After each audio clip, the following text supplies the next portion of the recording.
Today I'm going to show you how to use hue and saturation, levels and curves in Photoshop in a simple, practical way so you can start improving your photos right away. These three adjustment layers are some of the most useful tools in Photoshop because they let you fix color, contrast and tone without permanently changing your image. That means you can edit more freely, experiment more confidently, and always come back and make adjustments later. If you find this tutorial helpful, go ahead and hit like and subscribe for more Photoshop tutorials just like this. Alright, let's jump in.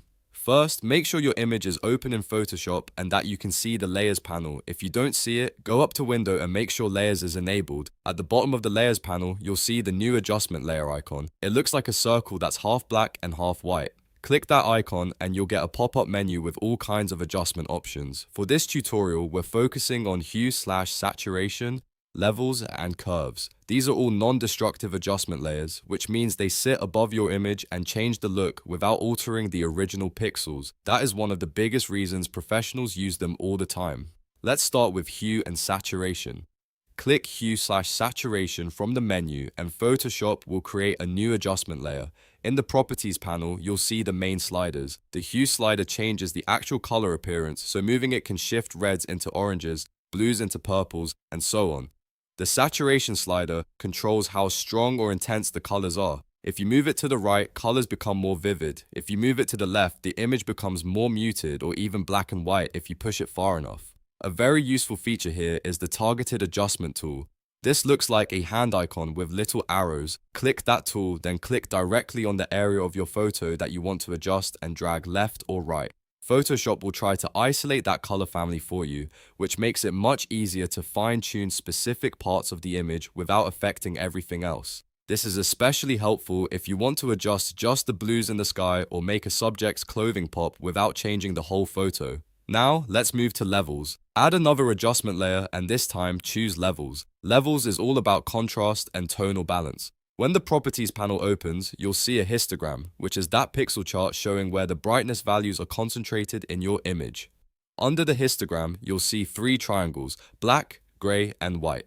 The black triangle controls the shadows, the white triangle controls the highlights, and the gray triangle controls the midtones. To increase contrast, drag the black triangle inward until it reaches the point where the histogram data starts to rise, and do the same on the white side. This helps define the darkest and brightest parts of your photo more clearly. If your image looks too dark or too bright in the middle, use the gray triangle to adjust the midtone exposure. Moving it left brightens the midtones, while moving it right darkens them. This is a great way to refine the overall balance of the image after setting your black and white points. Next, let's talk about curves, which is one of the most powerful tools in Photoshop. Add a curves adjustment layer from the same menu. In the Properties panel, you'll see a diagonal line running from the bottom left to the top right. That line represents the tonal range of your image. The bottom left side controls shadows, and the top right side controls highlights. To make a basic adjustment, click on the line to create an anchor point, then drag it up to brighten that tonal range or down to darken it. You can add more points if needed, which gives you very precise control over contrast and brightness. One of the most common and effective techniques is creating an S-curve. To do that, lift the highlights slightly by dragging the upper part of the curve up and deepen the shadows by dragging the lower part down. This adds punchy, professional-looking contrast to your image. If the photo starts looking too harsh, don't worry. Because you're using adjustment layers, you can always refine the effect. Each adjustment layer comes with a layered mask, which is the white box next to the adjustment icon. If you click that mask and paint with a black brush, you can hide the adjustment in specific areas of the image. That means you can keep the correction where you want it and remove it where you don't. Another easy way to soften the effect is by lowering the opacity of the adjustment layer. That reduces the strength of the edit without deleting anything, so it's a perfect way to dial things back if you've gone a little too far.